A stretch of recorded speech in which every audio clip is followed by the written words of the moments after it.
In this video, I'm going to show you how to trim a video that you've already uploaded using the editor feature on an individual video. First, you got to find the video you want. You find it in search, you click on it, it opens up. Then go to the left and drop down and click on editor. And then you got to pick video, of course. And then you're going to go up to the top thing under video editor. You're going to click on trim.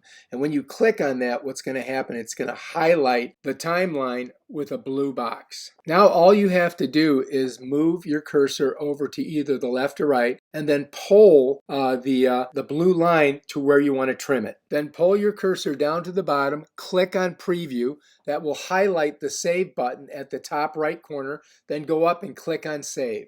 Let's go ahead and hit save. And you just trimmed your video. Save.